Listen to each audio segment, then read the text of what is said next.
Oke.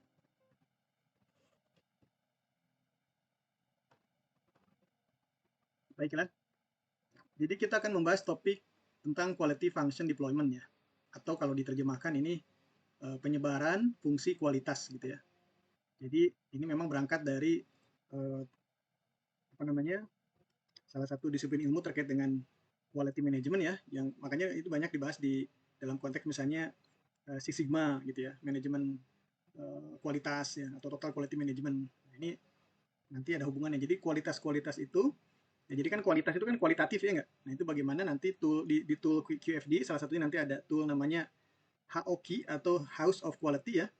Itu nanti si kualitas tadi itu ya yang sifatnya kualitatif itu bisa dikuantifikasi ya. Numeralisasi gitu ya. Jadi dalam bentuk numerik, ya, dalam bentuk angka-angka gitu sehingga nanti bisa diukur, bisa dihitung gitu ya. Baik. Nah, ini eh, ya topik ini akan kita bahas. Nah, tujuannya adalah teman-teman nanti pertama paham dulu apa itu konsep dasar dari QFD ya. Kemudian kita akan lihat bagaimana si QFD ini ya atau konsep QFD ini bisa menghubungkan ya dari apa namanya topik yang kita bahas minggu lalu yaitu analisis kebutuhan pelanggan ya menjadi spesifikasi teknis yang nanti berguna buat apa? Buat nanti pengambilan keputusan ya. Oleh siapa? Oleh usernya. Misalnya siapa di sini PT KAI misalnya gitu ya. Atau manajemen tipe-tipe dari apa namanya? Transportasi yang ada di perkeretaapian misalnya dari mulai WUS gitu ya. Kemudian ada KRL, ada antar kota mungkin, ada LRT dan sebagainya. Jadi manajemen itu nanti akan bisa menjadikan ya hasil dari analisis ya atau output dari QFD ini nanti untuk apa? Pengambilan keputusan ya.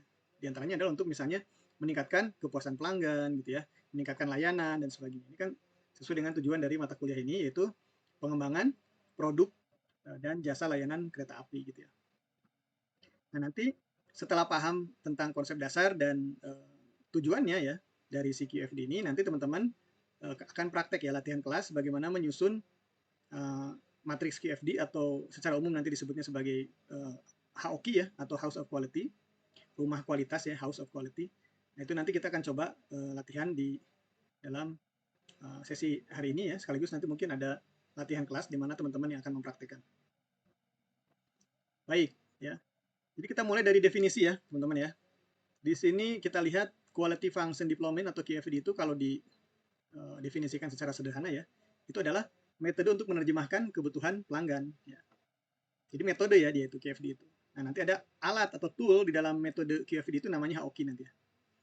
Nah jadi bagaimana informasi yang sudah dikumpulkan ya lewat riset pasar, lewat analisis kebutuhan pelanggan ya yang sudah dibahas sebelumnya ya itu kita sebut sebagai voice of customer ya atau suara pelanggan, suara konsumen ya.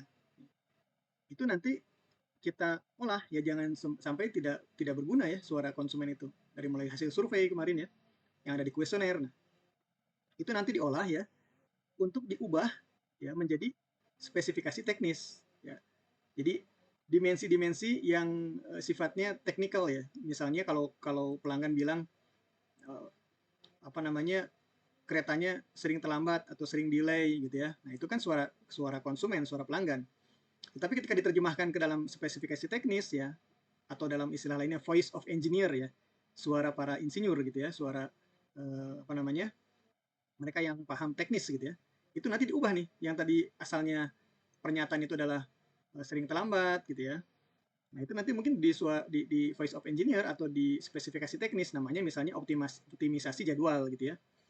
Optimisasi jadwal atau peningkatan apa namanya? Apa pengurangan tingkat delay misalnya gitu ya. Nah, itu suara dari engineer-nya ya.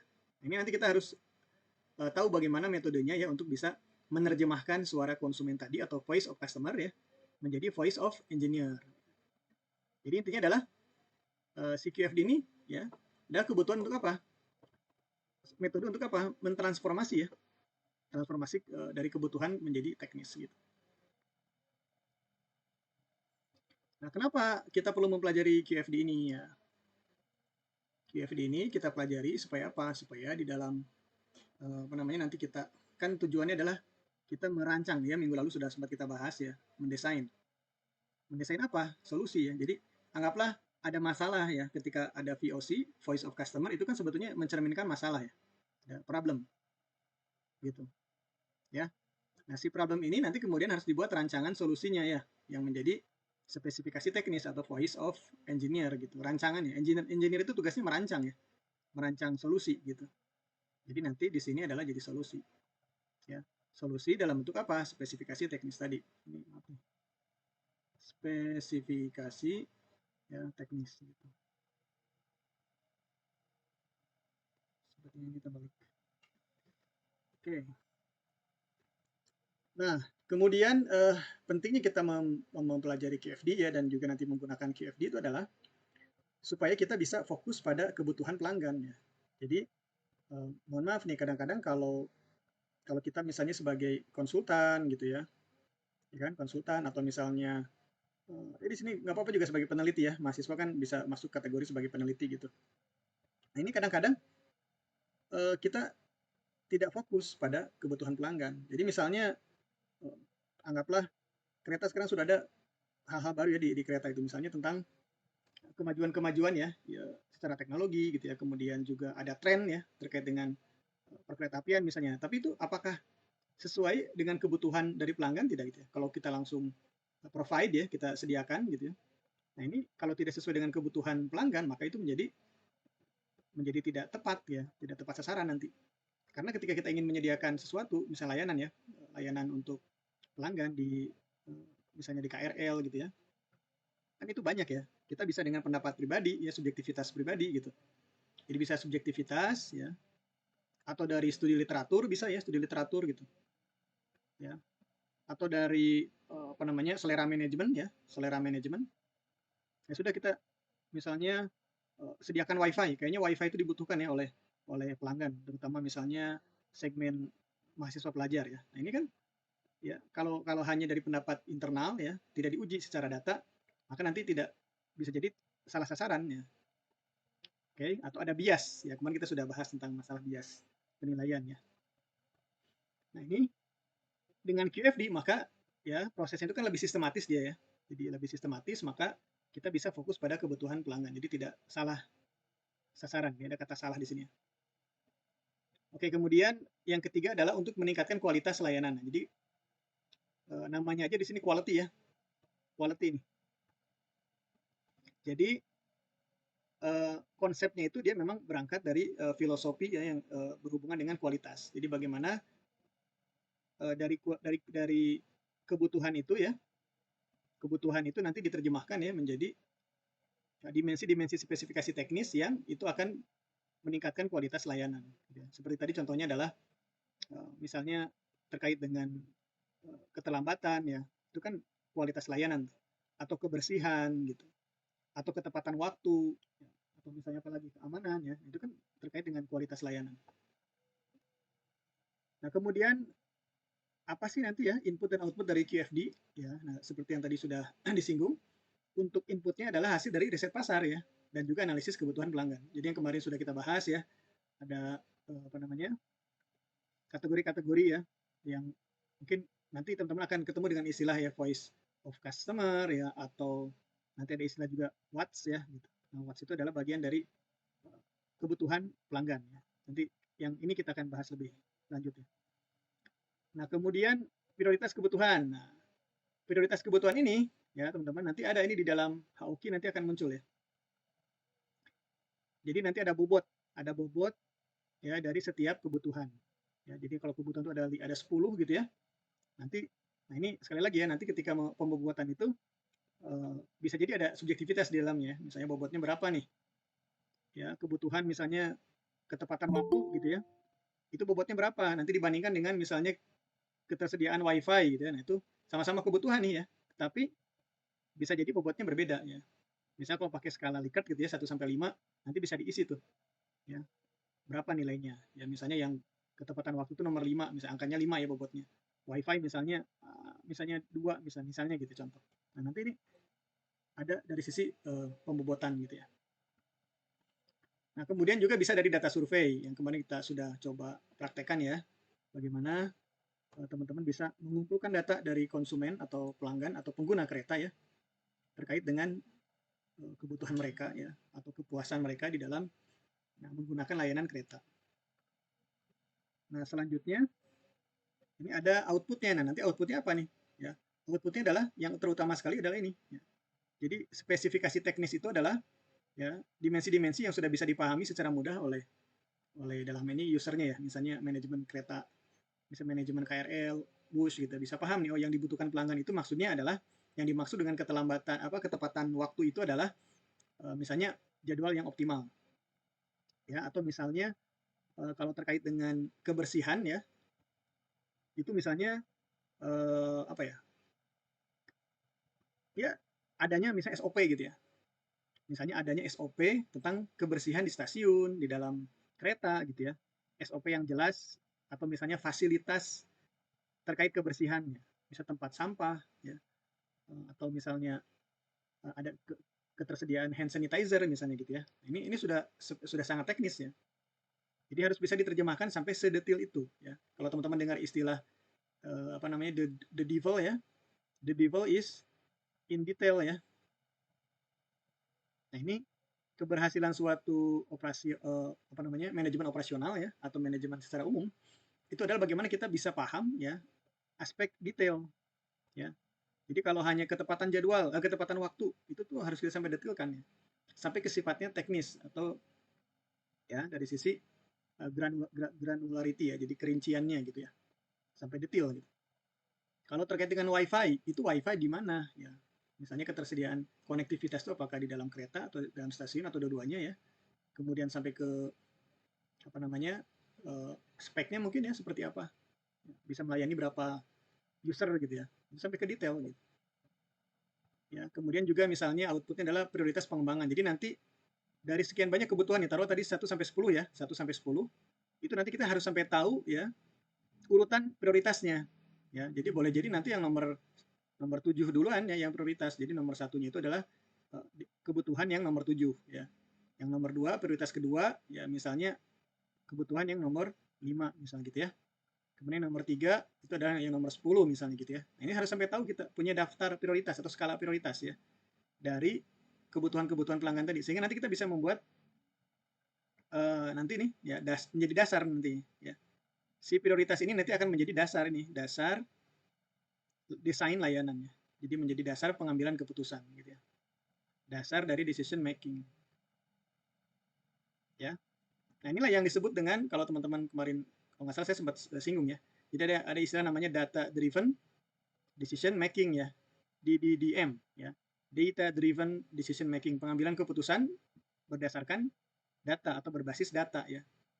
Nah, ini sangat penting. Nah, nanti dari sini bisa dikombinasikan ya dengan yang kemarin ditanyakan oleh siapa kemarin yang nanya tuh ya, saya lupa. Nah, saya bilang ada subjektivitas di situ nanti ya. Jadi sudah yang data itu bersifat objektif ya, nanti dikombinasikan dengan yang sifatnya subjektif. Bisa jadi pendapat para ahli yang sudah berpengalaman ya, misalnya para direksi atau para manajer senior ya. Nanti barulah dari ini lahirlah yang namanya decision ya. Decision. Dari decision nanti bisa lahir apa teman-teman? Dari decision adalah action plan ya. Action plan gitu. Gitu ya. Itu yang nanti butuh adanya apa? Support resource ya, termasuk dana gitu ya, harus ada. Jadi ini kayak semacam project nanti. Action plan tuh. Dananya, PIC-nya, orang-orangnya, staffnya gitu ya. Kemudian durasi waktunya gitu ya. Tadi PIC itu bisa jadi termasuk ada timnya di situ ya. Entah itu ad hoc ya atau task force gitu ya dan sebagainya. Atau kepanitiaan atau apa namanya project team dan sebagainya. Oke. Nah, tapi tujuan dari QFD tidak sampai kepada action plan ya, lebih kepada decision nanti, mendukung pengambilan keputusan gitu. Nah, jadi struktur dari metode QFD ini ya, strukturnya nanti ada visualisasi, nanti ada gambarnya ya. Di sini sementara masih apa namanya teks semua ya. Jadi filosofinya adalah di dalam si metode QFD itu ya ada bagian yang disebut dengan VOC ini ya, atau suara customer, ya, voice of customer, atau juga disebut dengan WOTS ya. Jadi bagian dari apa yang dibutuhkan oleh pelanggan ya. Nah kemudian, nah ini contohnya adalah contoh dari voice of customer tadi ya. Tadi ya, misalnya adalah ketepatan waktu gitu.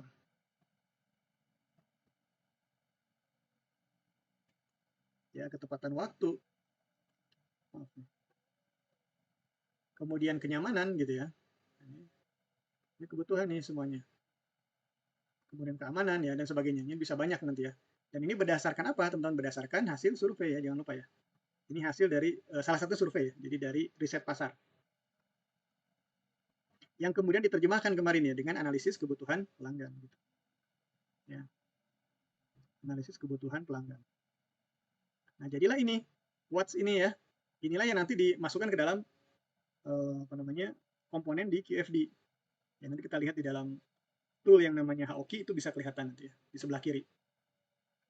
Nah, kemudian ada komponen namanya House ya atau Voice of Engineer. Jadi tentang bagaimananya nih ya. Jadi bagaimana sih VOC tadi ya, VOC tadi diubah menjadi VOE ya. Jadi respon teknisnya lah. Tadi ketepatan waktu itu misalnya terkait sama jadwal. Jadi kalau di sini ketepatan waktu, di sini adalah optimasi jadwal gitu ya. Kalau di watts-nya atau VOC-nya bunyinya kenyamanan ya, maka di spesifikasi teknis atau house atau di VOE itu menjadi desain kursi ya. Kan kenyamanan tidak hanya kursi ya enggak? Bisa jadi kan dari sisi pegangan itu hold apa namanya? Handle ya apa namanya itu yang buat holder ya namanya, yang buat kalau ada yang penumpang yang berdiri ya enggak? Itu kan perlu nyaman juga gitu ya. Atau misalnya lantainya gitu ya, lantai kereta, lantai peron ya, platform. Atau misalnya apa tuh senderannya ya, sandarannya ya. Kursi di stasiun, kursi di kereta gitu ya. Atau mungkin terkait dengan ini nanti untuk pelanggan apa namanya kategori uh, penumpang tertentu ya, misalnya lansia gitu ya, atau ibu hamil gitu ya, dan sebagainya ya. Nah ini nanti apa nih detailnya? Ini harus technically harus detail ya, secara teknisnya terus detail. Oh ke desain kursi kan ini salah satunya saja ya. Jadi saya bilang bisa ke mana-mana nih ya, kenyamanan itu. Ya kemudian contohnya kebutuhan yang terkait dengan keamanan ya. Keamanan ini nanti diterjemahkan ke dalam respon teknisnya, spesifikasi teknisnya, misalnya sistem keselamatan gitu ya. Dan keamanan tuh banyak nanti ya, makanya harus diterjemahkan. Bisa jadi nanti kan ketersediaan apa? CCTV gitu ya. Nah, ini contoh lainnya. Ya, atau misalnya ketersediaan apa ya? Misalnya ya keamanan itu bisa ada petugasnya gitu ya. Jadi petugas gitu. Jadi sehingga kalau terjadi apa-apa yang sifatnya emergency itu langsung bisa diatasi gitu ya. Atau mungkin ada alarm gitu ya yang bisa tombol alarm gitu ya dan sebagainya. Ya, termasuk juga mungkin ketersediaan APAR gitu ya. Ya, in case nanti ada kayak kebakaran dan sebagainya kan kita nggak tahu. Nah, ini nanti kita akan di dalam apa namanya struktur QFD ada namanya tuh matriks hubungan di sini ya. Ada matriks hubungan atau relationship matrix. Nanti di situ di bagian utamanya sebenarnya dia itu ada di tengah lah. Setelah setelah apa namanya pembobotan nanti ada matriks hubungan ya. Itu yang nanti diisi itu. Diisi. Itu sebenarnya ada hubungan antara what sama how si atau VOC dengan VOE ya. Nah, nanti di situ kita akan isi ya dengan nilai. Nah, contoh di sini nih, kan dikuantifikasi nih ya. Dari misalnya kalau kualitasnya itu adalah lemah ya, maka kuantitasnya itu misalnya nilainya 1. Kalau secara kualitas itu ya sedang hubungannya ya. Misalnya gini, antara ketepatan waktu ya, ini dimensi ketepatan waktu ya teman-teman nih, dengan kan di VOC ya ketepatan waktu. Nanti di VOI-nya misalnya dengan apa? Dengan optimasi jadwal. Ini hubungannya gimana? Relasinya. Ya. Kuat ya. Nah, kalau kuat maka nilainya 9 gitu ya nanti. Di dalam selnya itu nanti diisikan 9 ya, nanti dikalikan dengan bobotnya nanti. Nanti kita akan latihan. Nah, kalau misalnya sedang hubungannya, misalnya jangan dengan yang ini ya, hubungannya misalnya dengan yang mana nih? Ketepatan waktu hubungannya dengan kalau dengan desain kursi mungkin gak ada hubungan ya, lemah lah hubungannya 1. Atau mau Anda buat 0 pun boleh ya, 0. Tidak ada hubungan, tidak ada kaitan lah, jadi tidak dibahas lah. Disebutnya itu no assignment, nggak ada penugasan untuk nanti diterjemahkan gitu ya secara hubungannya itu. Tapi kalau misalnya mau diisi juga ya anggaplah lemah gitu ya. Misalnya antara ketepatan waktu dengan desain kursi gitu. Nah, kemudian kenyamanan dengan desain kursi ya 9 kuat ya misalnya. Tetapi keamanan dengan desain kursi hubungannya gimana? Ya kan? Ya mungkin lemah atau sedang, boleh Anda isi sedang boleh. Begitu ya. Kemudian misalnya nanti ada kebersihan ya. Contoh di sini kita tambahkan kebersihan ya. Nah, kebersihan ini nanti hubungannya dengan yang mana nih? Gitu ya. Ya kan? Di sini mungkin belum ada ya spesifikasi teknis yang berhubungan dengan kebersihan. Nanti kita buat misalnya kebersihan itu dengan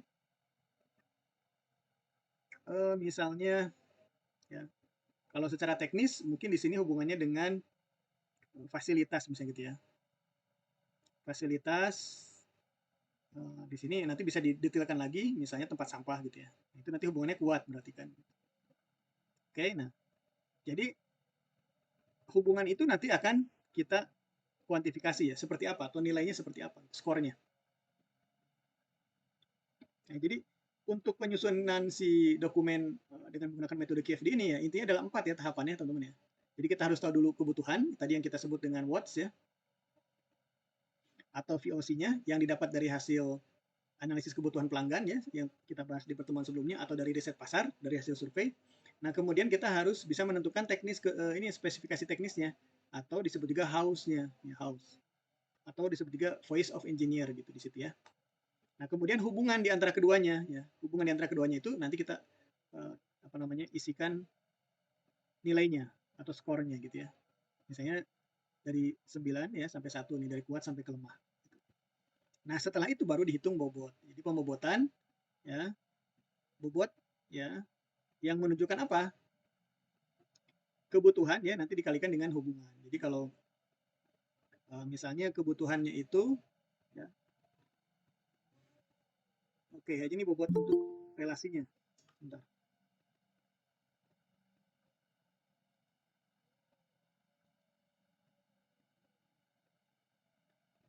Ya, nanti kita akan lihat dari visualisasi tool yang namanya Hauki ya, supaya lebih mudah dipahami.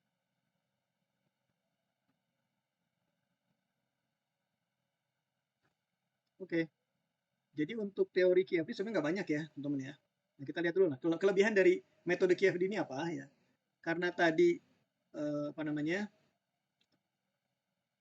tujuan dari QFD itu adalah untuk apa namanya, membantu ya menerjemahkan dari kebutuhan pelanggan ya menjadi spesifikasi teknis, maka kita sudah jelas di situ ya bahwa QFD ini memang fokus pada pelanggan ya, tidak fokus pada misalnya.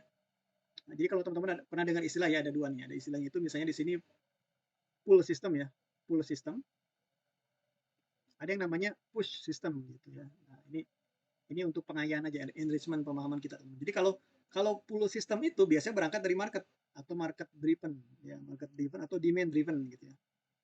Nah, kalau yang push system itu biasanya dari teknologi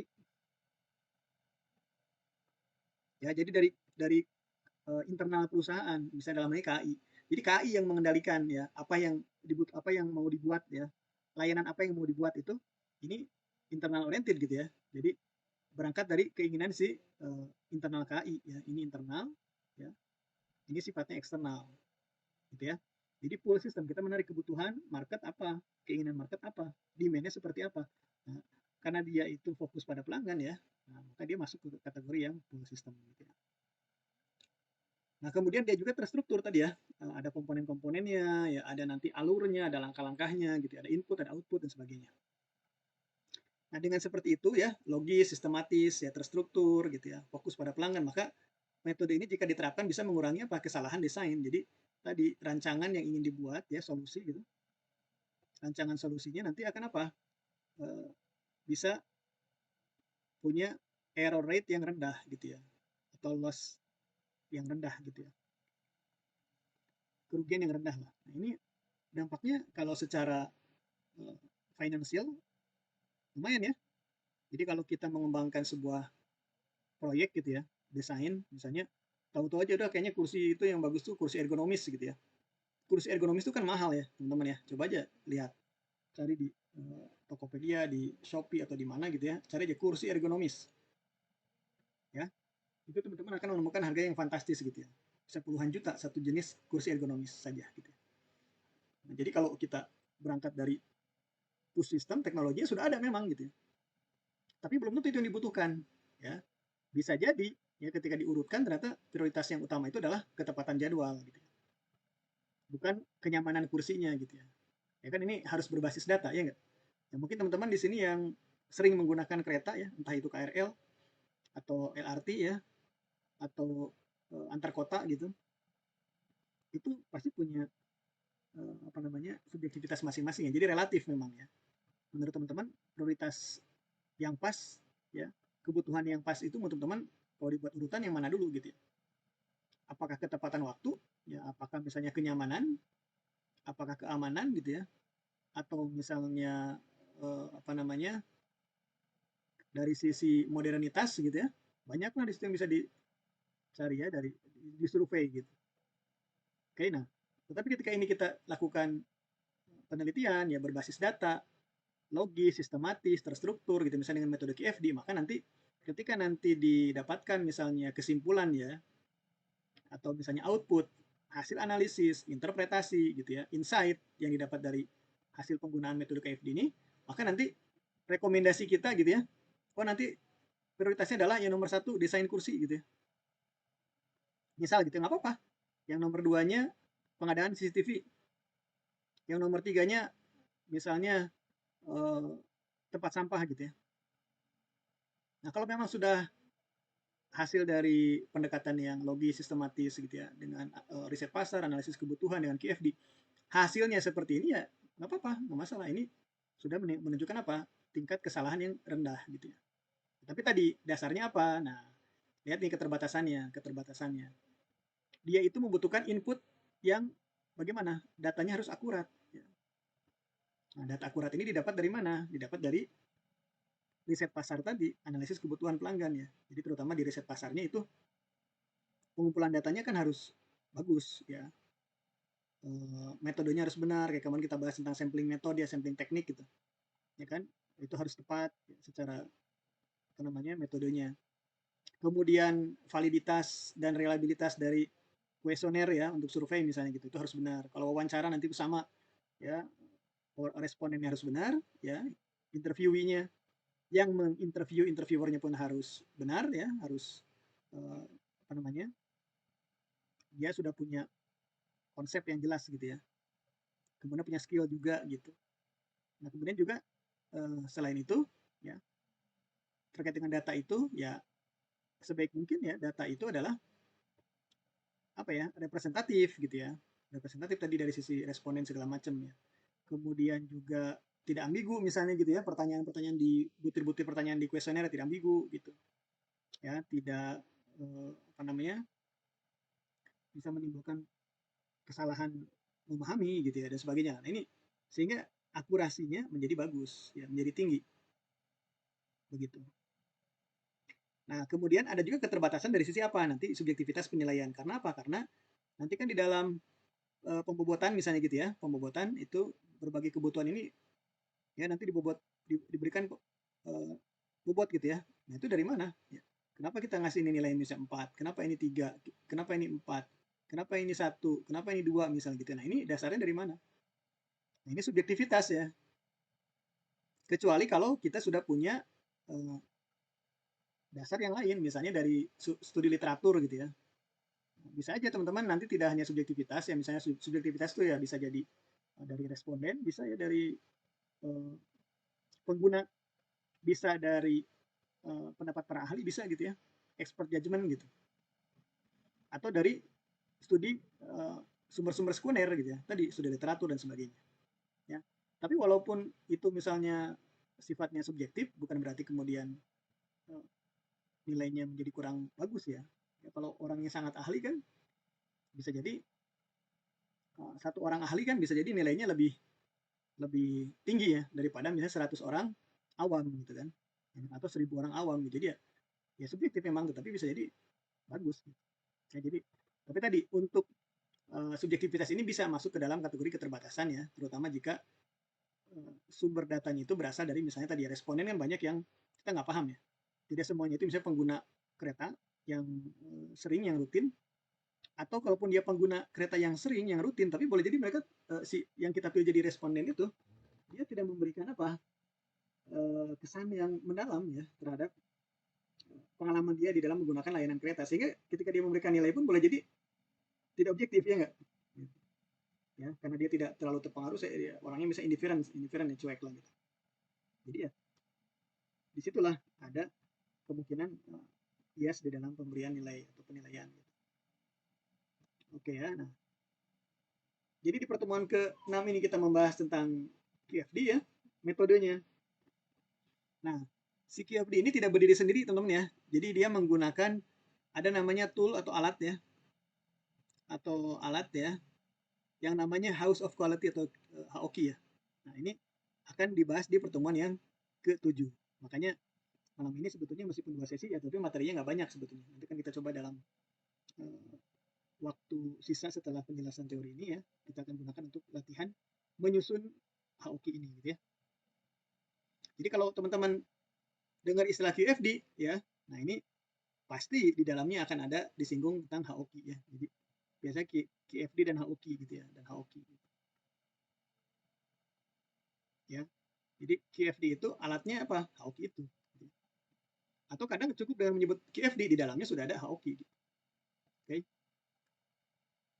Nah, jadi QFD-nya sendiri ya, teman-teman, nanti sebenarnya bagaimana dari data survei, teman-teman kemudian lakukan analisis kebutuhan pelanggan seperti yang sudah dikerjakan ya oleh teman-teman di pertemuan sebelumnya ya. Nah, dari sini kan ada kategori-kategori kebutuhan ya, yang tadi misalnya kata-kata abstrak dari responden itu nanti dikategorisasi, ingat nggak ya di pertemuan sebelumnya? Nah, itu nanti di bawah ini menjadi input. Itu menjadi input ya untuk ditempatkan di dalam kita sebutnya kolom, mungkin ada tempat kolom what's atau voice of customer nanti di dalam HOQ-nya gitu ya. Nah, baru dari situ nanti kita terjemahkan house-nya. Oke, itu aja. Jadi ini intinya QFD adalah teman-teman